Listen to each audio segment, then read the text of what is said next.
Hola, ¿qué tal? Bienvenidos a una nueva emisión de Noticias del Mundo, ahora por France 24. Yo soy Andrés Mesa Muñoz y a continuación los titulares.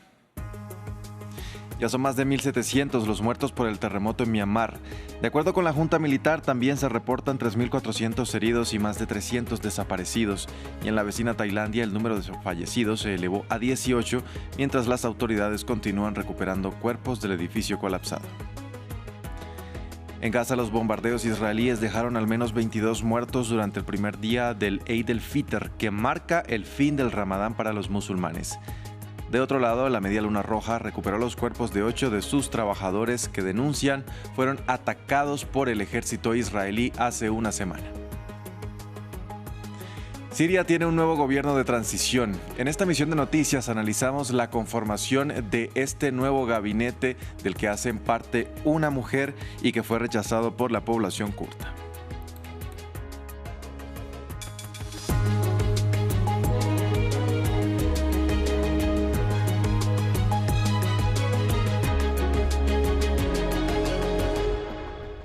Vamos a empezar en Myanmar, donde los muertos por el terremoto ya son 1.700. Las autoridades también reportan unos 3.400 heridos y más de 300 desaparecidos. Decenas de cuadrillas de búsqueda de personas intentan encontrar a los sobrevivientes de este terremoto. El gobierno militar ha hecho un llamado a la comunidad internacional para recibir toda la ayuda posible. Varios países como China y Estados Unidos ya se han puesto en acción. Más detalles en el siguiente informe. En la pista de este aeropuerto chino, más de 80 trabajadores de emergencia y cajas con suministros se dirigen a Myanmar. Se unirán a un equipo que cruzó la frontera con 11 camiones de ayuda. Hemos desplegado personal para trabajar las 24 horas del día y hemos abierto un canal de emergencia para garantizar el rápido despacho de aduanas de los suministros de socorro y los equipos de rescate. Además de China, también han prometido ayuda a países como India, Corea del Sur y Reino Unido. Donald Trump afirmó que Estados Unidos también enviará víveres. Sí, vamos a ayudar. Ya hemos alertado a la gente. Sí, es terrible lo que ha pasado. Es muy grave y estaremos ayudando. Después del terremoto, la Junta Militar hizo un inusual giro hacia la comunidad internacional con un llamado a cualquier país para que envíe ayuda humanitaria. Esto cuando los militares han mantenido a Myanmar relativamente aislado del resto del mundo. Creo que en este momento lo que más necesitan son equipos internacionales de rescate. Por nuestra parte, estamos movilizando alimentos y artículos no alimentarios, como galletas y tratamientos para la desnutrición. Pero esta respuesta dista mucho de ser suficiente. Incluso antes del terremoto, 15 millones de personas estaban en condición de desnutrición. El país se encuentra en medio de una guerra civil y aunque algunos grupos rebeldes declararon un alto al fuego parcial unilateral, el gobierno militar en el poder ha continuado los ataques aéreos contra la resistencia tras el terremoto. Las operaciones de ayuda se ven afectadas por los graves daños sufridos en hospitales y carreteras. Según la ONU, la escasez de bolsas de sangre, anestésicos y otros suministros médicos está complicando aún más el trabajo de los socorristas. Entre tanto, en la vecina Tailandia, las autoridades informaron que la cifra de fallecidos aumentó a 18 en Bangkok. La mayoría de ellas a consecuencia de la caída por el terremoto de un rascacielos en construcción en la capital. Al menos 78 quedaron atrapadas bajo los escombros mientras siguen las tareas de rescate por tercer día consecutivo, ayudados con drones y perros. La Federación Internacional de Sociedades de la Cruz Roja y de la Media Luna Roja condenaron la muerte de 8 de sus trabajadores en Gaza, quienes, según las denuncias, fueron atacados por el ejército israelí cuando se dirigían a atender una emergencia en Rafah. La división palestina de esta organización exigió justicia y una investigación por lo que calificó como un crimen de guerra. El secretario general de la Federación Internacional, Hagan Chapagain, declaró: "Estoy desconsolado. Estos dedicados trabajadores de ambulancias estaban atendiendo a los heridos, eran trabajadores humanitarios, llevaban emblemas que deberían haberlos protegido. Sus ambulancias estaban claramente identificadas, deberían haber regresado con sus familias, no lo hicieron". También en la Franja de Gaza, durante el primer día de Eid el-Fitr, fiesta que celebra el fin del mes sagrado del Ramadán para los musulmanes, los ataques aéreos israelíes mataron al menos 22 personas este domingo. En su mayoría mujeres y niños que se encontraban celebrando en zonas de desplazamiento, según informó el Ministerio de Salud del enclave. Las propuestas de negociación siguen circulando entre Hamás e Israel. Maxime Plouvinet tiene los detalles. Otro día mortífero en Gaza, pese a la celebración del Eid el-Fitr. Defensa Civil del enclave palestino asediado informó de que un ataque aéreo israelí el domingo contra una casa y una tienda de campaña que albergaban a desplazados en Khan Yunis mató a varias personas, entre ellas 5 niños, mientras los palestinos celebraban el fin del mes sagrado de Ramadán. Estamos en el periodo de Eid. Es un niño. Sus padres le habían comprado ropa nueva para Eid para hacerle feliz. No hay alegría por el Eid, pero como es un niño, le compraron ropa para que estuviera contento. ¿Qué clase de Eid es este que estamos viviendo? Que los maten una semana antes. No encontraron otro día para matarlos que el Eid. Que Dios nos dé fuerza y paciencia. Era un niño. ¿Por qué no podía ser feliz en Eid? Era hijo único. Son niños, no conocen a Hamas ni nada, son niños. Estaban contentos con la llegada del Eid. Les compraron juguetes para el Eid, celebraban el Eid y se hacían fotos. El ataque se produjo después de que Hamas dijo haber aceptado una nueva propuesta de tregua de los mediadores destinada a detener las hostilidades en Gaza durante la festividad. Pero este domingo, Benjamin Netanyahu afirmó que Israel seguía negociando bajo fuego para forzar al grupo islamista a deponer las armas. Anoche el gabinete se reunió y decidió intensificar la presión, que ya era alta, para aplastar aún más a Hamas y crear las mejores condiciones posibles para la liberación de nuestros rehenes.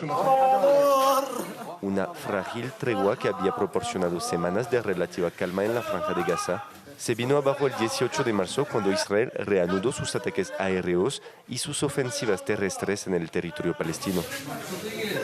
Pasamos ahora a Siria porque la administración autónoma kurda que controla los territorios del noreste del país rechazó la legitimidad del nuevo gobierno formado el sábado por el presidente de facto Ahmed al-Shara. En el nuevo gabinete solo hay un kurdo que además no está vinculado a esta administración autónoma. Eso siembra dudas sobre el acuerdo alcanzado entre las partes para la integración de las instituciones autónomas al Estado Nacional. Gabriel Colchen tiene los detalles. Reacciones mezcladas en Siria tras el anuncio del nuevo gobierno. El presidente de facto Ahmed al-Shara, quien será también el jefe del gobierno, presentó el sábado a sus 23 ministros. Había prometido un gabinete inclusivo y que respete a todas las minorías del país. Hind Kabawat, una mujer cristiana, fue nominada ministra de los Asuntos Sociales y del Trabajo. Solo hay una ministra entre 22 a 21 ministros y esto representa una injusticia contra las mujeres. Las mujeres deberían tener un papel destacado y representar al menos el 40% de todos los aspectos de la vida política, económica y social. Esto es algo que no encontramos en el nuevo gobierno anunciado por las autoridades de Damasco. También hay al menos un ministro druso, un kurdo y un alawita, pero para parte de la población es insuficiente. Grandes segmentos del pueblo sirio han sido excluidos y marginados. Por supuesto, este gobierno no representa a todos los segmentos y componentes del pueblo sirio, sobre todo porque es de un solo color, con el pretexto de ser tecnócrata. Nosotros no vemos al gobierno como representativo de los bloques y movimientos políticos que han luchado durante décadas. Los kurdos, que representan alrededor del 15% de la población siria, no se sienten representados. Además, denuncian que no fueron consultados en la formación de este gobierno. No hubo consultas con ningún grupo, en el caso de los kurdos no se consultó con nadie, y entonces los kurdos temen que esto es otra vez una decisión cosmética, no representativa, porque no se consultó con el Consejo Nacional Kurdo, y dicen ellos, con toda lógica, que no es suficiente un número determinado de kurdos, sino que sean representativos de las demandas kurdas en Siria, que desde la época de Bashar al-Assad han sido marginados. Los kurdos firmaron un acuerdo con el gobierno sirio el 10 de marzo, previendo la inclusión de sus instituciones militares dentro del ejército sirio a cambio de la participación y representación en el gobierno. Un acuerdo hoy en peligro. Irán rechazó oficialmente la idea de conversaciones directas con Washington, pero deja abierta la posibilidad de negociaciones indirectas. Esta fue la respuesta a una carta del presidente estadounidense Donald Trump, en la cual instaba a Teherán a alcanzar un nuevo acuerdo sobre el programa nuclear iraní. Maxime Plouvinet tiene la historia. Nueva carta en la relación epistolar entre Washington y Teherán. El presidente iraní afirmó el domingo que el ayatolá Ali Khamenei entregó su respuesta a la carta de Trump sobre el asunto de negociaciones en torno al acuerdo sobre el programa nuclear iraní. En esta carta, el líder de la Revolución Islámica rechaza las negociaciones directas con Estados Unidos, pero deja abierta la posibilidad de conversaciones indirectas. Las negociaciones directas han sido rechazadas, pero Irán siempre ha participado en negociaciones indirectas y ahora también el líder supremo ha hecho hincapié en que las negociaciones indirectas todavía pueden continuar. El ayatolá Ali Khamenei, de 85 años, tiene la última palabra sobre todos los asuntos de Estado. Su respuesta interviene mientras la administración Trump imponía nuevas sanciones a Irán como parte de su campaña de máxima presión contra Teherán. No solo no evitamos las negociaciones, sino que son los incumplimientos de los acuerdos por parte de Estados Unidos en el pasado que nos han causado problemas hasta ahora. Ellos deben demostrar que pueden generar confianza respecto a sus decisiones y espero que esto también tome forma. El canal estadounidense NBC News afirmó que durante una entrevista telefónica el sábado, Donald Trump amenazó con bombardear a Irán e imponerle nuevos aranceles si el país persa no llegaba a un acuerdo. Donald Trump había retirado unilateralmente a Estados Unidos de los acuerdos de Viena en 2018, en el cual Irán aceptó limitar su enriquecimiento de uranio para no fabricar el arma atómica. Sin embargo, en febrero, el organismo de control nuclear de la ONU afirmó que Teherán había acelerado su producción de uranio y que era casi apto para producir una bomba nuclear. Sobre la guerra en Ucrania, la cadena de televisión NBC informó que dialogó este domingo con el presidente Donald Trump, quien se mostró enojado con su par ruso Vladimir Putin. El motivo del enfado fueron las críticas del titular del Kremlin respecto a la credibilidad del líder ucraniano Volodymyr Zelensky. En paralelo a las tensiones diplomáticas, la ciudad de Kharkiv vivió una madrugada de ataques con drones rusos que dejaron 2 muertos y decenas de heridos. Más detalles en el siguiente informe de Dasi Lanza. Mientras la diplomacia entre Estados Unidos y Rusia se tensa, drones rusos atacaron la segunda ciudad más grande de Ucrania. En Estados Unidos, el presidente Donald Trump dijo que estaba muy enojado e indignado con su par ruso Vladimir Putin. Así lo expresó en una conversación con la cadena NBC.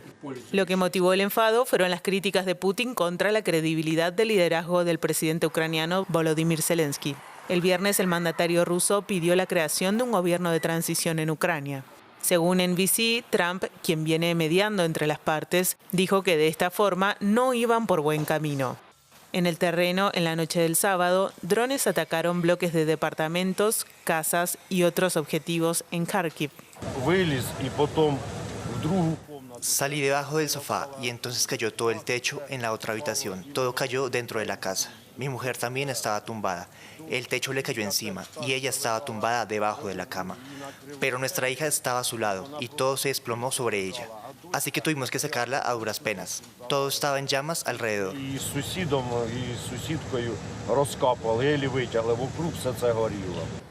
En los ataques murieron varias personas y hubo decenas de heridos, según informaron las autoridades locales y el ejército ucraniano.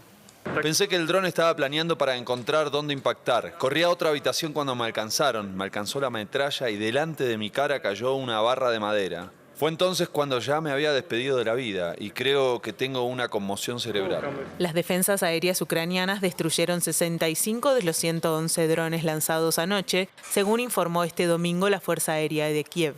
Otros 35 se perdieron sin causar daños. Y cerramos con las imágenes del lanzamiento de un cohete espacial de prueba que explotó tras caer al mar luego de solo 40 segundos de vuelo. Miren ustedes.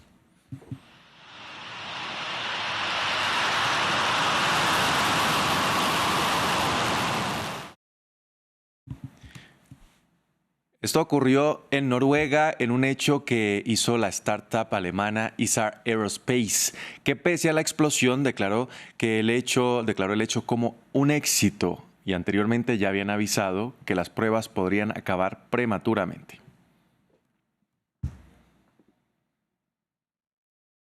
Bien, con estas imágenes despedimos este informativo en France 24. Gracias por acompañarnos. Recuerden que también pueden visitar nuestra página web www.france24.com para seguir con la actualización de nuestras noticias. Quédense con nosotros que en minutos regresamos con más información.